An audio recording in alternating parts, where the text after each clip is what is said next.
हाय दोस्तों, मैं हूं आपका एसके और आज हम नए वीडियो में फिर से मिले हैं। बहुत बहुत स्वागत है सभी लोग को नए वीडियो में। और ये वीडियो स्पेशली डेडिकेटेड है आईओएसएल पॉइंट ऑफ व्यू से कि आईओएसएल में किस टाइप का क्वेश्चन पूछे जा सकते हैं प्लांट से। अगर ये देखिए बाई चांस ये नहीं मैं बोल रहा हूँ कि गुजरात में नहीं पूछेगा तो हो सकता है बरौनी में पूछे, बरौनी में नहीं पूछेगा तो आसाम में पूछे, आसाम में नहीं पूछे तो हो सके पारादीप में पूछे। तो लेकिन ये तो 2021 में जो आपका बरौनी रिफाइनरी और पानीपत रिफाइनरी का जो एग्जाम हुआ है ना, तो उसमें काफ़ी प्लांट से टच किए हैं। तो उसमें प्लांट से रिलेटेड क्वेश्चन में पहला सीरीज ये डाला, ठीक है, ये पहला वीडियो रहेगा। इससे पहले मैं डाला हूँ सेफ्टी रिलेटेड वीडियो, अगर आप वो नहीं देखे हैं तो प्लीज़ डू वॉच, ठीक है, वो बहुत अच्छा है, उस पर काफ़ी लोगों का रिस्पॉन्स भी अच्छा है।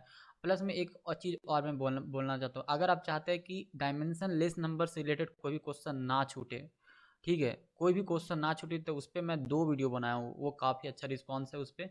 और कल प्लस में उसमें आपको ज़्यादा याद करने की ज़रूरत नहीं पड़ता है, ठीक है। अगर अगर बाई चांस कोई याद करना भी है तो कैसे सटीक याद करे कि ताकि मैं भूलूँ ना, उस पे मैं 2 वीडियो बनाया हूँ। अगर आप वो जाइएगा एक प्ले लिस्ट में, तो डायमेंशन लिस्ट नंबर करके है, या फिर मैं आप मेरे वीडियो में देख सकते हो। वो वीडियो बहुत ज़्यादा इंपॉर्टेंट, मतलब वहाँ से मतलब ऐसा फिक्स रहता है, जब आप कोई भी रिफाइनरी का एग्जाम दीजिए, ठीक है, कोई भी रिफाइनरी का एग्जाम दीजिए, डायमेंशन लेस नंबर से 1 या 2 क्वेश्चन पूछना ही पूछना है, वो फिक्स है। तो मैं चाहता हूँ वो 2 नंबर आप गवाए नहीं और ज़रूर देखोगे। फिर अगर आपको और कोई क्वेरी है तो प्लीज़ आप मैसेज कर सकते हैं टेलीग्राम चैनल में, मेरा व्हाट्सअप नंबर दिया हुआ है। प्लस में अगर आपको कोई और कन्फ्यूजन है, ठीक है, तो अगर आप कोई और टॉपिक सजेस्ट करना चाहते हैं तो मैं उस टॉपिक पे वीडियो बनाऊंगा। और और अगर आप चैनल पे नए हैं तो प्लीज़ डू सब्सक्राइब, और ये चैनल को वहाँ ज़रूर भेजाइए जो कॉलेज में है, जो लोग अभी भी बाई चांस मतलब थर्ड सेमेस्टर में, फोर्थ सेमेस्टर में, फिफ्थ में, सिक्स में, तो वो लोगों को पता चलेगा यार कि अपना कैरियर किधर है, मतलब कौन सा ऑर्गेनाइजेशन सबसे बेस्ट है, या फिर उन लोगों को वैसा काम कहाँ अच्छा मिलेगा जो वहाँ लोग मन चाहे वर्क कर सकते हैं। जैसे कुछ लोग चाहते हैं बहुत ज़्यादा आराम करना, तो वो आराम वाला जॉब कहाँ है। कोई चाहते नहीं हम साइंटिफिक वर्क करें, तो वो साइंटिफिक वाला वर्क कहाँ है। ओके, तो ये सब संबंध में मैं बात करूँ तो लेट्स स्टार्ट। फिर जैसा कि आप देख रहे हैं पहला ही क्वेश्चन है, और अगर आप थंबनेल से देखे होंगे तो वो सही है, और ऐसा ही लास्ट क्वेश्चन डालेंगे। मिलते हैं।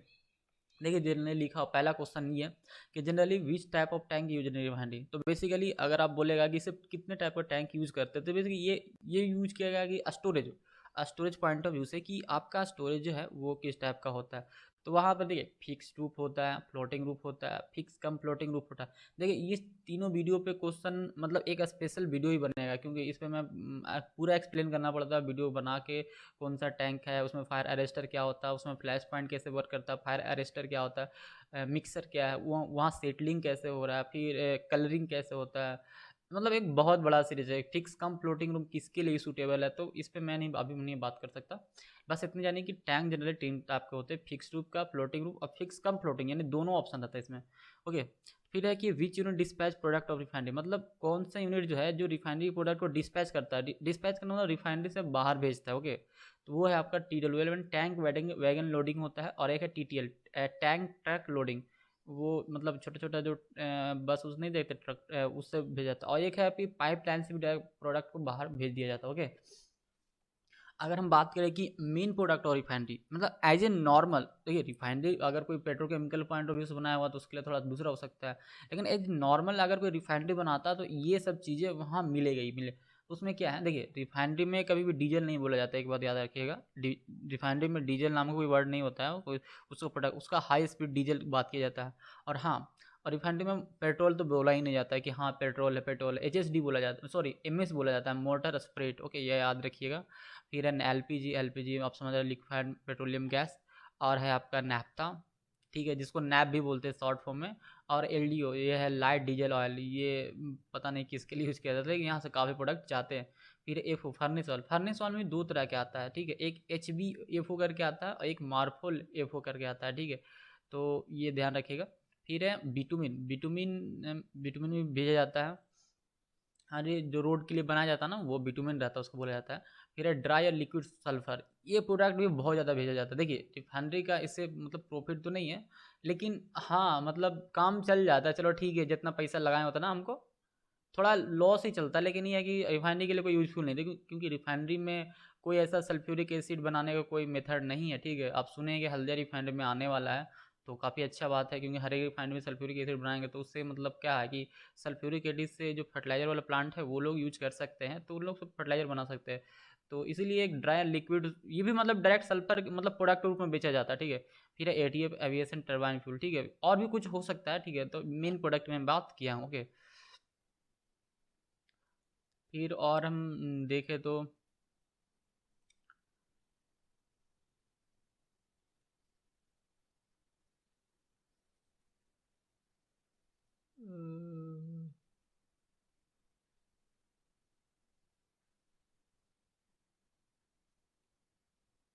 सो देखिए आगे है कि which product sale weight and volume basis. मतलब देखिए रिफाइनरी में दो तरह से प्रोडक्ट जो है ना बेचा जाता है, कि एक है वेट बेसिस पे बेचते हैं और एक है वॉल्यूम बेसिस पे बेचते हैं, ठीक है। तो वेट बेसिस में हम लोग जो बेचते हैं वो एलपीजी रहता है, बिटुमिन रहता है, ये सब वेट बेसिस पे चलता है, और पेट्रोल डीजल नाफ्ता ये सब जो वॉल्यूम बेसिस पे चलता है। तो आई होप ये चीज़ आप नया समझे होंगे। फिर है gas use to store gases use to storage in refinery. जो गैसेस का जो स्टोरेज करने के लिए उसको क्या यूज़ किया जाता है, तो देखिए आपका हॉट एंड स्पेयर होता है। जैसे ये जो देख रहे फिगर, ये इधर किनारे साइड में आप देख रहे होंगे, ये जो फिगर है ये हॉट एंड स्पेयर का है, ठीक है। ऐसे ही बन रहता है, ये हॉट एंड स्पेयर है। ये है आपका बुलेट, इसको बोलते हैं, ओके। बुलेट जैसा सिंबल बना हुआ तो इसलिए बुलेट बोलते हैं।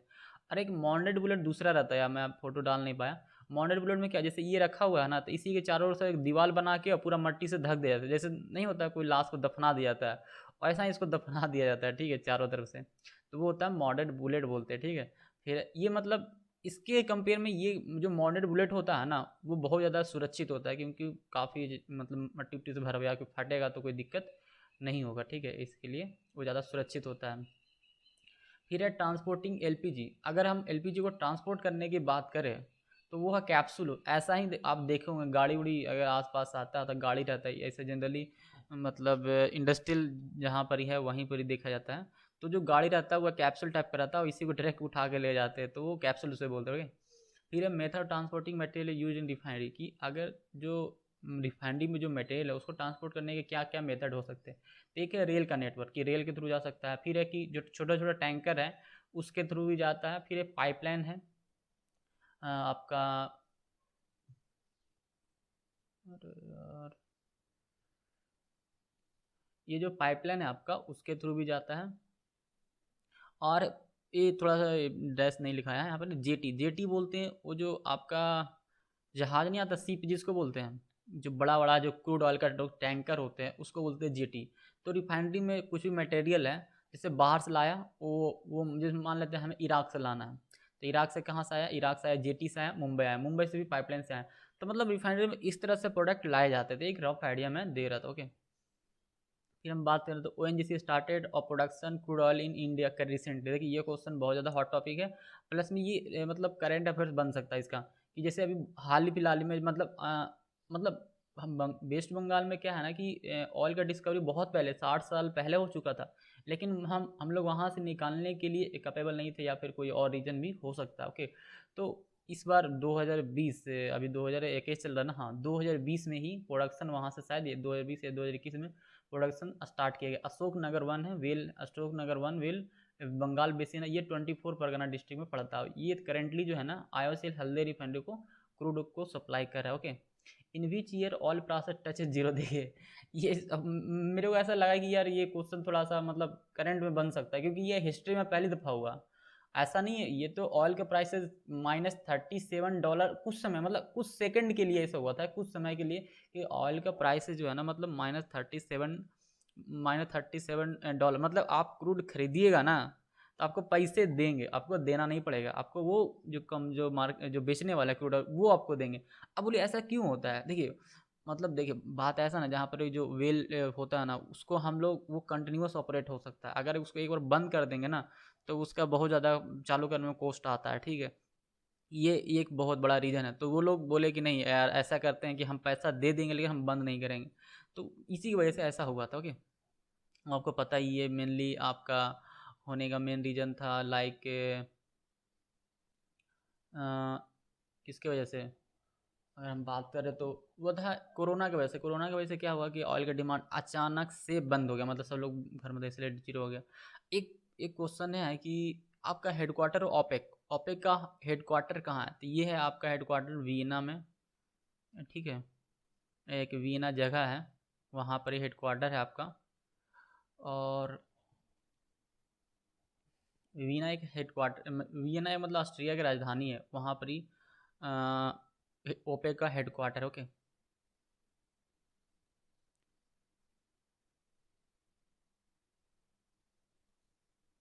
फिर है full form of okay OPEC, मतलब ओपेक का फुल फॉर्म क्या है, ठीक है। तो ये है organization of petroleum exporting country, मतलब ये आपका फुल फॉर्म। ओके, फिर है कि ऑल प्रोडक्शन सेक्टर इन, मतलब क्रूड ऑयल का जो प्रोडक्शन सेंटर हो इंडिया में कहाँ कहाँ हो सकता है।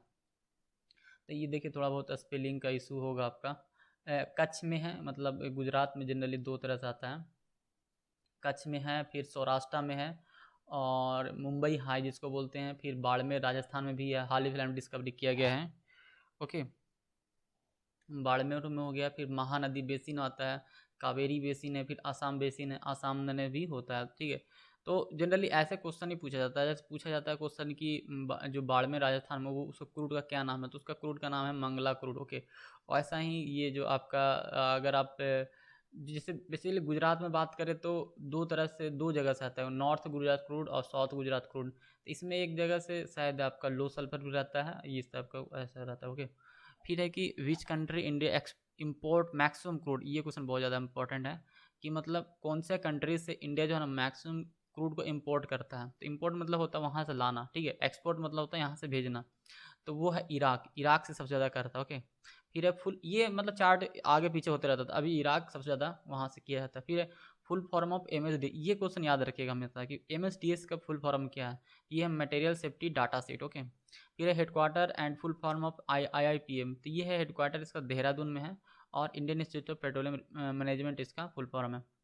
फिर है headquarter of Indian oil R&D, तो इंडियन ऑयल का R&D है, उसका हेडक्वार्टर कहाँ है, तो वो है फरीदाबाद दिल्ली में। ओके, फिर है कि which pump mostly use in refinery, कि मतलब सबसे ज़्यादा अगर पंप की बात करें तो सबसे ज़्यादा कौन सा पंप यूज करते हैं, वो है सेंट्रीफ्यूगल।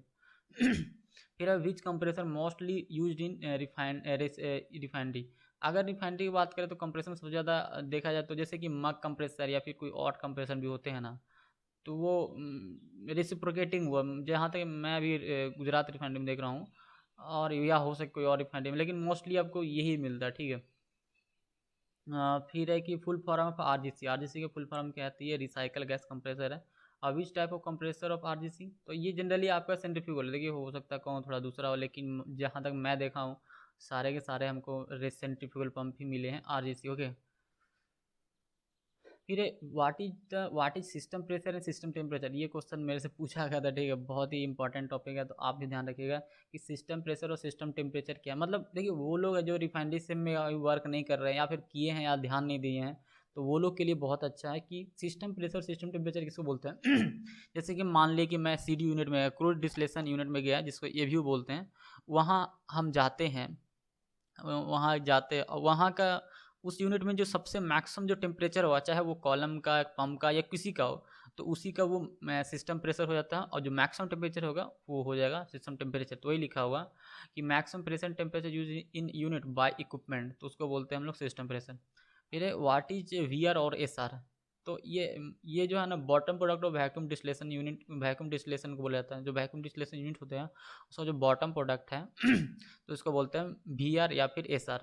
VR मतलब होता है वैक्यूम रेसिड्यू, या फिर इसी को बोलते हैं शॉर्ट रेसिड्यू। ये क्वेश्चन पूछा गया डायरेक्ट कि फुल फॉर्म ऑफ SR ऐसे टाइप। ओके, फिर है कि which type of force use in refinery, furnace use in refinery, तो देखिए ये सारे फर्नेस यूज किया जाता है, natural draft furnace, force draft furnace, induced draft furnace, balance draft furnace. देखिए इसके बारे में हम सब एक प्रॉपर वीडियो बनाएंगे तब उसमें बताएंगे, ठीक है। फिर है कि what is the battery limit, कि बैटरी लिमिट हम किसको कहते हैं, ठीक है। तो बैटरी लिमिट होता है ये पैलेस इन यूनिट, मतलब यूनिट में एक जगह है जहाँ पर ही ऑल इनकमिंग आउटगोइंग लाइन जो है वो पास करता है, वहाँ पर से अगर पास करता, मतलब कोई भी यूनिट में अगर कोई भी लाइन जा रही है, पतली सी लाइन जा रही है ना, स्टीम की, वाटर की, किसी भी, तो वहाँ से पास करेगा। ओके, फिर है कि what is the full form of PSA, तो प्रेशर स्विंग एड्जॉर्प्शन होता है। इसमें मैं एक वीडियो स्पेशल लाऊंगा तभी समझ पाएगा कि PSA क्या है, कैसे वर्क करता है, ठीक है। तो ये मतलब ये क्वेश्चन था। फिर है कि name of equipment use for taken sample, मतलब वो इक्विपमेंट का नाम बताए जो जिसमें सैंपल लिया जाता है। तो अगर हम बात करें तो लिक्विड जो होता है वहाँ पर लेड बोतल, मतलब शीशा का बोतल होता है, लेड बोतल या फिर समटाइम प्लास्टिक का भी रहता है, ठीक है। तो जनरली हम लेड का यूज करते हैं। अगर हम बात करें कि ग्लास गैसेस के लिए, तो वो एक ब्लेडर होता है जो बैलून टाइप का होता है ना, उसको बोलते हैं ब्लेडर, ओके। और एक होता है सिलेंडर टाइप का, उसको बेदरिंग बॉम्ब बोलते हैं, ओके।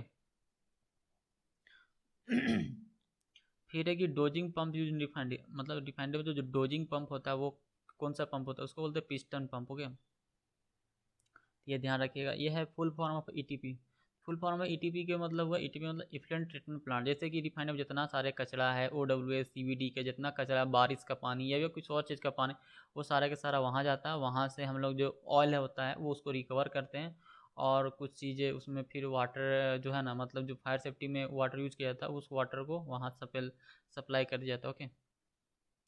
तो ये हो गया। फिर आगे है कि what is the full form of O H C U and D C C. और देखिए ये यूनिट थोड़ा सा यूनिक है, क्योंकि हर एक रिफाइनरी में ओ एच यू और सी सी आर यू नहीं होता है, ठीक है। ये मैं बता देता हूँ। जैसे कि मैं अभी गुजरात रिफाइनरी की बात करूँ तो गुजरात रिफाइनरी में है ही नहीं ओ एच सी और सी सी आर यू।